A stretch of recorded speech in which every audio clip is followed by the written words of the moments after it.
wabarakatuh. Salam dan semangat pagi untuk kita semua. Tak lupa selalu kita ingatkan buat teman-teman yang lagi di luar sana, tetap patuhi protokol kesehatan dimanapun berada. Berjumpa lagi bersama saya Tiara Tani di program kesayangan kita, Property Insight.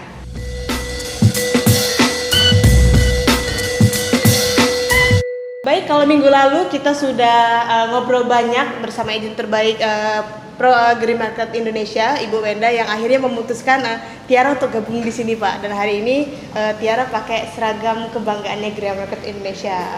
Udah cakep belum, Pak? Ada yang kurang? Oke, ID card-nya. Oke, ini dia Agrimarket Indonesia. Tepuk tangan, Pak. Oke, saya juga mau pamer. Baru gabung beberapa pekan di Agrimarket Indonesia. Tiara udah closing. Udah closing. Saya tidak sebut nominalnya ya, Pak ya. Takutnya Bapak minta nanti. Oke. Udah closing, dan hari ini juga saya senang karena dihadirkan bintang tamu yang cakep pada hari ini. Ada Bapak Idam Holid sebagai pengamat ekonomi kita pada pagi hari ini. Apa kabar, Bapak? Baik, luar biasa. Dan kita juga kehadiran sama Mas Ganteng, Mas Fajar Adi Wibowo, yang juga langsung pelaku bisnisnya. Apa kabar, Pak? Sehat. Baik, luar biasa.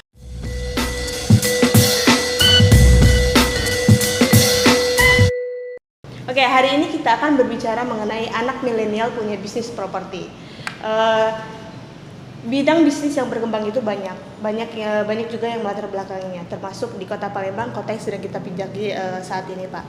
Salah satu bisnis yang berkembang di kota ini adalah salah satunya properti. Mungkin tanpa teman-teman kita sadari berapa belakang tahun terakhir hingga saat ini banyak bertumbuhnya bangunan-bangunan penginapan murah di sini. Bahkan tempat itu sangat mudah kita jumpai karena terbangun di beberapa sudut kota. Nah, pertanyaannya, mengapa bisnis ini sangat berkembang pesat di kota kita? Untuk jawabannya kita langsung tanyakan sama pengamat ekonomi kita hari ini. Boleh, Pak? Gimana nih? Ya, baik Pinkan. Jadi sebenarnya ini bisnis ini menjawab sebuah bisnis kekinian. Jadi kalau dulu kita mau punya penginapan, kita mau punya properti, itu butuh pembiayaan yang luar biasa banyak. Tapi kalau sekarang itu punya hotel, penginapan itu nggak butuh biaya banyak. Kita bisa masuk aliansi, kita bisa masuk grup, sebuah grup banyaklah yang grup yang memprovide penginapan-penginapan, sehingga anak-anak sekarang atau teman-teman milenial terutama yang uangnya lebih ya, itu bisa melakukan investasi. Tentunya investasi di bidang properti bukan investasi yang satu-satunya investasi yang bisa digeluti anak-anak milenial sekarang. Banyak sekali dia bisa masuk ke investasi, misalkan ke saham, reksadana atau yang lain gitu ya. Tergantung dari sebenarnya kalau kita dari sisi perencanaan keuangan itu apa tujuan investasinya. Nah, salah satunya itu adalah properti. Tadi ditanya misalkan apakah ini bisnisnya sifatnya temporary.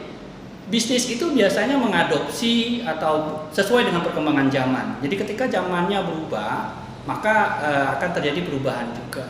Tapi satu hal Tiara, anak-anak milenial sekarang kadang mungkin saya yakin Mas Fajar nggak termasuk dari bagian itu. Anak-anak milenial sekarang kadang lupa untuk merencanakan keuangan. Itu sebenarnya poin yang harus kita sepakati di awal. Nah, kenapa sih kita perlu merencanakan keuangan? Karena nanti kan anak-anak muda biasanya mau happy gitu, nongkrong. Dia nggak pernah berpikir nanti besok-besok kalau sudah nggak punya, misalkan tidak dikasih uang lagi sama orang tua, kemudian dia mesti cari uang sendiri, terus dia mau bagaimana? Nah, kalau menurut saya anak-anak milenial itu harus memikirkan beberapa tips untuk mengelola keuangannya. Pertama, misalkan dia harus tahu dulu kira-kira dia punya pendapatan nggak untuk kegiatan-kegiatan berikutnya. Artinya gini, kalau sekarang dia belum punya pendapatan yang cukup banyak, maka lihatlah antara pengeluaran dengan pemasukannya. Jangan sampai kalau kita itu kadang gara-gara gaya kita akhirnya kan banyak nih pinjaman online, ya, pinjam uang teman, pinjam mah gampang, balikinnya yang jadi masalah gitu kan, sampai kita diteror. Nah, jangan sampai seperti itu. Jadi dari sisi anak-anak milenial harus aware terhadap perencanaan keuangan. Tadi satu. Yang kedua, kalau bisa dia mulailah berinvestasi. Saya yakin Mas Fajar Sudah umur berapa sekarang Mas? 25. 25 udah punya bisnis, udah bisa investasi, itu keren banget. Oh, Iya. Saya 25 masih sekolah. Iya, saya masih mikirin mencari apa ilmu ekonomi gitu ya. Mas Fajar udah investasi nih, apalagi di bidang properti, karena tidak semua orang bisa berinvestasi di bidang properti. Tentunya nanti kita bisa bicara lebih lanjut. Begitu Tiara. Oh gitu. Nah itu tadi mengapa berkembang karena memang ikut bisnis properti ini bisa ikut aliansi grup dan sebagainya. Nah itu kan dari Bapak nih. Nanti ini sekarang kita langsung tanyain sama Mas Fajarnya langsung yang memang terjun di bisnis properti itu. Kan bisnis itu kan banyak bidangnya nih Kak. Mas, kenapa Mas sendiri pilih bisnis properti? Oke, sebelumnya terima kasih Pinkan telah menyediakan waktu ya. Jadi kenapa sih Fajar memilih bisnis properti ya? Yang pertama itu bisnis properti itu adalah bisnis yang selalu berkembang setiap tahunnya gitu. Jadi bisnis properti ini nggak pernah ada matinya. Gitu. Kalau mau lihat mungkin kamu tahu yang punya Citra Grand City ya, itu salah satu orang paling terkaya di Indonesia sampai sekarang gitu ya. Jadi namanya bisnis properti ini nggak ada matinya. Itu sih kalau menurut Fajar dari situ ya. Menurut saya sih seperti itu. Ini tadi tidak semua bisnis properti kan masih jarang nih kalau untuk anak muda ya Pak. Nah sebenarnya menurut Bapak bisnis ini tuh kan kita mikirnya berat, properti, bangunan, sewa, menyewa. Biasanya ini kan dilakukan sama yaitu tadi yang punya Citra Grand City atau pebisnis yang memang sudah berpengalaman. Nah sebenarnya bisnis ini tuh cocok nggak sih Pak untuk anak muda? Cocok nggak cocok tergantung orangnya ya. Tapi kalau kita ngomongin tapi jarang anak muda itu masuk ke bisnis properti.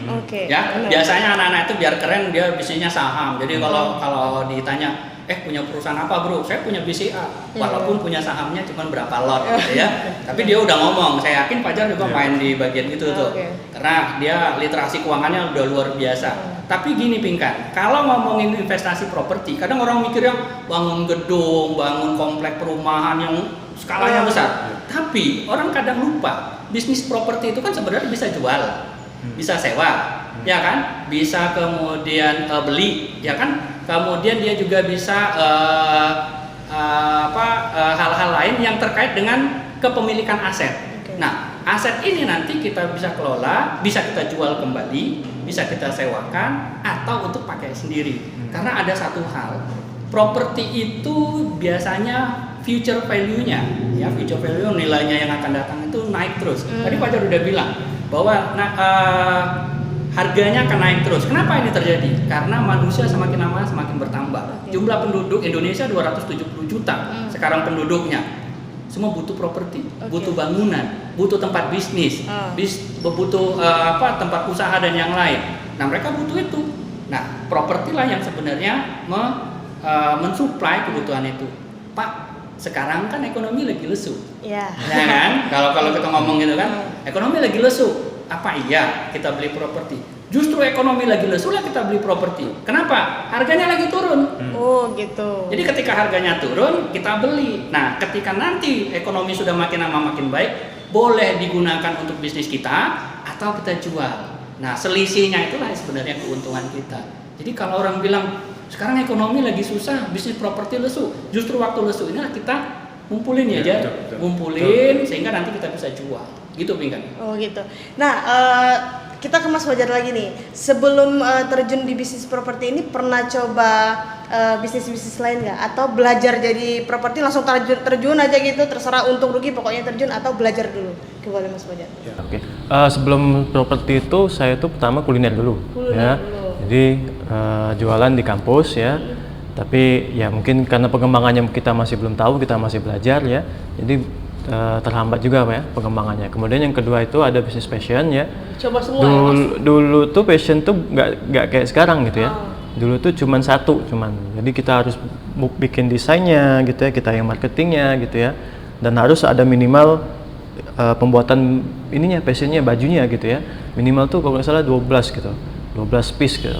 Itu sudah menyulitkan ya, apalagi bagi kita yang baru mulai belajar bisnis di passion ya. Kemudian baru kita akhirnya sebelum saya ke bisnis properti dulu, saya itu belajar dulu tuh itu saya bekerja di salah satu hotel di Kota Palembang gitu. Oh, kerja Jadi di hotel dulu berarti. ya, jadi Ganteng, kita kerja di kita hotel. kita awalnya tuh dari memang paling bawah gitu ya. Tapi kita lihat dari sistemnya gitu ya. Oh, ternyata sistemnya pakainya seperti ini gitu kan. Kemudian juga kinerja kerjanya seperti ini kan. Apa sumber daya manusia apa yang kita butuhin gitu kan. Marketingnya seperti apa, pemasarannya seperti apa. Pelayanan apa sih yang paling dibutuhkan oleh konsumen. Nah, itu yang paling membuat saya tuh akhirnya jadi lebih percaya diri. Ya udah kita coba untuk masuk di bidang properti. Alhamdulillah sih. Oh gitu. Emang udah jalan berapa tahun Mas ini di properti ini? Kurang lebih 2 tahun. Oh gitu. Nah, kalau misalnya udah coba berarti Mas semua udah hampir coba ya itu bisnis. Nah, ini untuk Pak Idam sama Mas Fajar nih. Kalau ngomongin untung ya, kalau berdasarkan dari bisnis-bisnis yang lain dibanding bisnis properti, menurut pengamatan ekonominya si Bapak, untungan yang mana Pak? Jadi kalau kita ngomongin bisnis itu kan ada istilahnya itu high risk high return gitu ya. Jadi banyak aspek sebenarnya kalau kita ngomongin bisnis. Tapi ada beberapa hal yang mungkin perlu diperhatikan Pinkan ketika kita mau bisnis properti gitu ya. Karena kan tadi kalau bisnis properti itu kan jumlahnya relatif banyak. Kalau saya bisnisnya misalkan saham, saya bisa beli beberapa lot udah investasi sebenarnya. Tapi ketika ngomongin bisnis properti, sebenarnya sebagian besar itu kita mesti punya modal yang relatif besar. Nah, ada beberapa tips sebenarnya ketika kita mau bisnis properti. Pertama, kita harus tahu dulu tujuan kita beli, sewa, kemudian jual mungkin nggak usah ini ya. Beli dan sewa itu tujuannya apa? Harus jelas dulu di situ. Karena berbisnis tanpa tujuan, tanpa rencana, itu agak bahasa kita tuh konyol, agak agak mengerikan karena kita nggak punya perencanaan. Itu satu. Yang kedua, kita bisa set up bisnis kita properti ini mau jangka pendek atau jangka panjang. Nah, properti menyediakan itu. Mau jangka pendek berarti kita cuman bisa sewakan 1 tahun, 2 tahun, atau kalau jangka panjang kita bisa bikin, develop, kemudian bisa jual. Itu kan jangka panjang. Yang ketiga, nah ini yang kadang lupa. Kita berbisnis itu untuk properti pahami resiko. Resikonya apa? Resiko misalkan harga properti memang rata-rata naik, tapi ada harga properti yang bisa turun. Jangan lupa. Misal, contohnya paling gampang. Kita menguasai suatu kawasan. Kawasan ini kita nggak tahu tadi mau dibuat apa. Tiba-tiba pemerintah punya rencana mindahin TPA. Oke. Sering gitu Pak.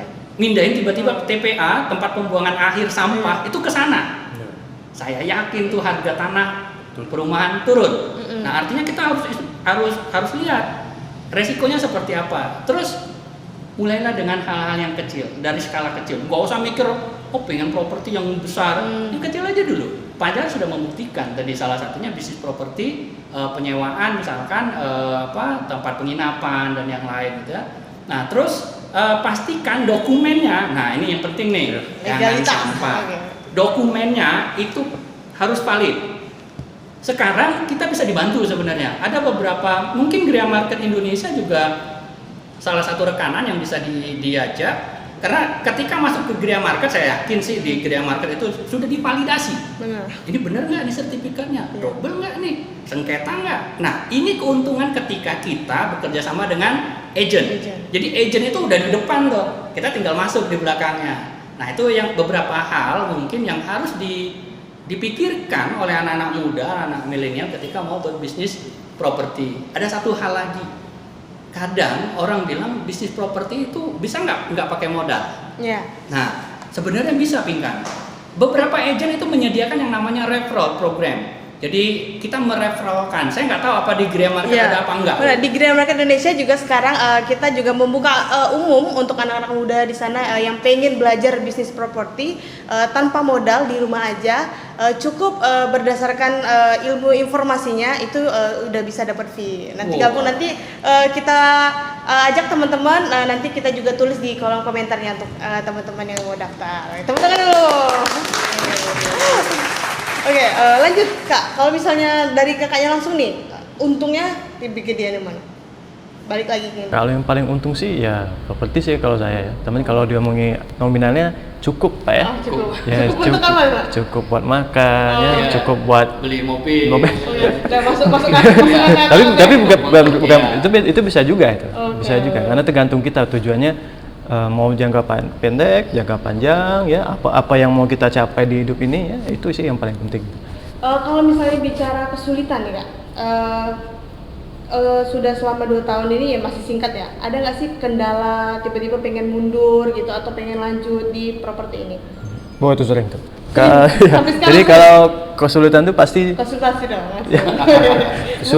kesulitannya tuh memang selalu berjalannya di awal ya. Iya. Kita mau bangunnya itu seperti ini ya, tiba-tiba kita dapat tukang bangunan yang ya cuma minta uangnya aja tapi nggak dikerjakan gitu. Itu banyak gitu. Ya, Gitu, saya rasa Green ya Market Indonesia aja kita juga ada konsultasi RCP. Ya, Semua lengkap di sini. itu yang kita tuh kan kita sudah percaya gitu ya, akhirnya dia pergi aja nggak dikerjain, nah itu yang mungkin sakit hati ya kita. Itu Di yang awal ya? dari awal kesulitan gitu ya. Sama juga kalau waktu sudah bangunan udah jadi, properti kita udah jadi, kita mau mulai langkah awal tuh mulai ragu gitu ya, karena namanya mulai bisnis itu selalu mulai dengan keraguan gitu. Jadi kita mulai ragu, ini bisa benar-benar berjalan nggak sih gitu kan? Kita ini punya kekurangan banyak gitu loh. Apa sih yang mau kita manfaatkan buat jadi kelebihan kita gitu ya. Jadi kita selalu belajar dari kesalahan dan itu merupakan salah satu kesulitan gitu. Belum lagi ada yang ini ya, yang penyewanya tuh yang nggak make barang tuh kadang nggak seperti kita gitu ya. Kadang kita jaga-jaga baik-baik ya, tapi ternyata dia merusak gitu ya. Dan yang paling parahnya itu biasanya dia tidak merasa merusak gitu. Padahal Terus ada nggak yang belum bayar terus pergi gitu? Oh, itu alhamdulillah nggak ada ya. Oh alhamdulillah. Coba dong dilakuin, dirasain dulu. Gitu. Oh jadi gitu. Itu kan di awal nih. Kalau sekarang udah jalan 2 tahun, ada rencana pengen pengembangan nggak? Kalau rencana pengembangan itu selalu ada ya. Jadi kita punya visi pengen jadi salah satu penginapan nomor pilihan pertama ya pada tahun 2030 di Kota Palembang gitu. Jadi kita punya visi, kita punya misi ya. Jadi itu yang paling penting dulu ya kalau kita punya properti gitu. Kita maunya apa sih gitu? Oh, kita mau untuk tujuan hidup kita pensiun gitu. Kita di usia kita tua gitu, atau mungkin untuk pernikahan anak-anak gitu ya. Itu boleh. Jadi memang visi misi itu tergantung sama pribadi masing-masing, sama kondisi, sama ini juga sih. Sama kondisi, situasi ya. Itu ya jadi yang paling penting. Dan yang menguntungkan dari properti ini adalah kalau misalnya kita lagi butuh uang ya, aset kita tuh kan besar gitu ya, apalagi kalau kita punya tanah yang di pinggir kota ya, itu cepet banget lakunya, jadi kita memang terbantu sekali gitu. Kalau misalnya butuh pengembangan berarti kan dipikirin dari sekarang mau gedung yang seperti apa, tanah seperti apa. GMI banyak ya. Langsung aja ke Benda gitu. Iya. Bisa dipikirin tuh. Siap. Oke. Gini deh, kita balik lagi sama Pak Idam nih. Tadi kan kita sudah bicara kalau misalnya bisnis properti ini kan nggak harus modal besar kayak seperti dulu. Sekarang kan udah program referralnya termasuk di Green Market Indonesia, ikut grup, ikut aliansi. Nah, karena udah lebih mudah dibanding zaman dulu, kira-kira ini bisnis properti bakal jadi bisnis musiman nggak sih Pak? Karena anak-anak muda ini zaman sekarang kalau lagi bisnis kafe semua es kepal Milo semua gitu ya, cireng semua. Nah, kira-kira bisnis properti bakal dijadiin seperti itu nggak sih Pak? Saya rasa enggak. Jadi karena kalau kita ngomong, kalau ekonomi itu ngomongnya supply sama demand gitu ya. Demandnya itu akan naik terus karena tadi jumlah penduduk makin lama makin banyak. Palembang itu dulu enggak sampai 1 juta penduduknya, sekarang udah 1,7.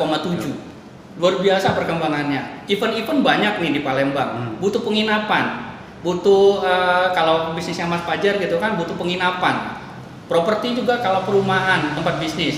Saya rasa bukan sesuatu yang sifatnya temporary, yang sebentar. Tapi satu hal Pinkan, kalau kita mau bisnis, maka bisnis itu boleh produknya sama, tapi ada pembeda. Tentunya ada pembeda. Bisnis penginapan boleh sama. Misal kita kalau kita sebut, boleh nyebut merek kali ya, yang tiga huruf gitu ya, OYO gitu ya. Nah, OYO itu banyak kan di mana-mana. Kalau dulu R&B, jadi tinggal kita membuat bisnis kita itu berbeda dari tempat lain. Nah, itulah yang membuat produk kita atau bisnis kita itu bisa bertahan. Kalau tadi dikatakan misalkan bisnisnya kafe, boleh, bisnis kafe masih tetap ada, bisa. Tapi kafe yang konsepnya berbeda, yang sesuatu yang tidak kita dapatkan tempat lain, itu yang jauh lebih baik ketimbang kita ikut tren. Jadi jangan sekali-sekali ngikut tren, karena tren itu nggak akan lama.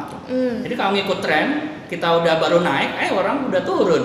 Nah kita idle di tengah-tengah itu bahaya bagi kita. Apalagi sekarang kalau masa pandemi ini kan tempat makan itu kan banyak dibatasi lah kan, dibatasi ruang geraknya, ruang bisnisnya, sehingga kalau untuk makan mungkin ada baiknya kalau memang kalau kita punya konsepnya berbeda mungkin boleh, tapi kalau ikut kebanyakan orang, kalau Prof. Reynald Kasali itu bilang bisnis jangan ikut kebanyakan orang, ciptakanlah sesuatu tren sehingga orang lain ikut kita. Ketika kita jadi trendsetter, nah itu baru enak tuh. Jadi nggak ngikutin orang. Kita kalau anak-anak startup bilang ciptain kolam, jangan masuk kolam. Ya kalau udah di kolam kita nyemplung, udah ikannya udah gede-gede, mati kita dimakan ikan gede. Tapi kalau bikin kolam, kita ada yang duluan di situ.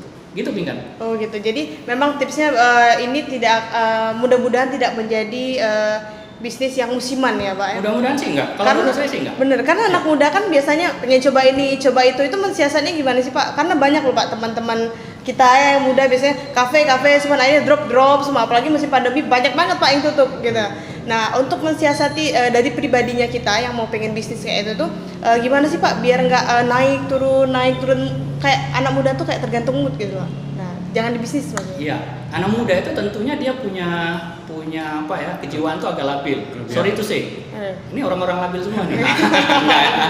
Enggak lah, kita bukan orang-orang itu. Lagi, udah nggak milenial. Milenial akhir lah. Milenial akhir, oke, good. Jadi biasanya labil mereka itu. Jadi bisnis nggak boleh pakai perasaan. Artinya nggak boleh ngikutin perasaan. Kita harus komit. Tadi Pak Jar bilang tujuannya apa nih investasi? Jangka panjang. Jangka panjang apa? Kalau di kita itu misalkan kebebasan finansial. Saya mau kerja sampai 50 tahun, setelah itu retire, setelah itu saya pensiun. Biar duit aja yang masuk, saya nggak perlu kerja. Nah, bisnis yang dimulai dari awal kalau dari awal biasanya itu kalau kita tadi ya konsepnya gitu ya harus direncanakan. Kemudian anak-anak ya kalau anak-anak milenial itu kan kalau mau pensiun di 50, 25 itu kan masih 25 tahun saja.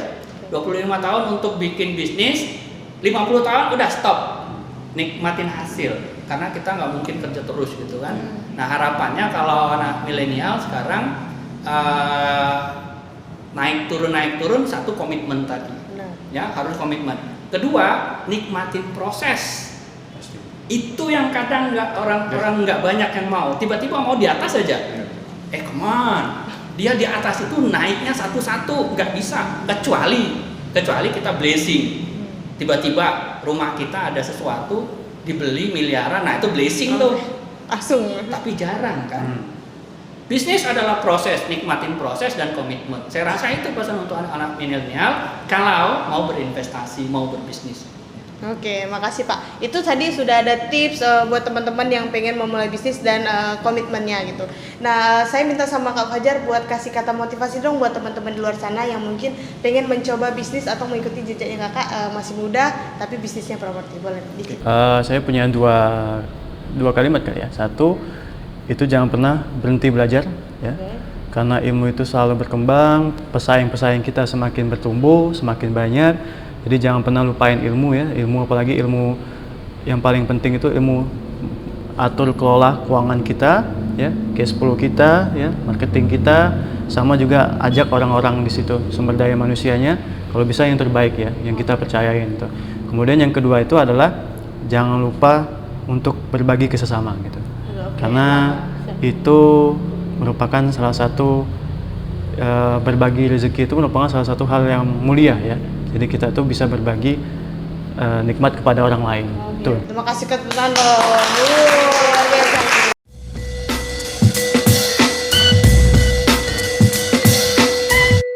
Baik teman-teman, semoga informasi tadi bermanfaat untuk kita semua. Sampai jumpa dan inilah kami Gria Market Indonesia, Trust Us for Property and Business Solution. Sampai jumpa di Property Insight berikutnya. Dah.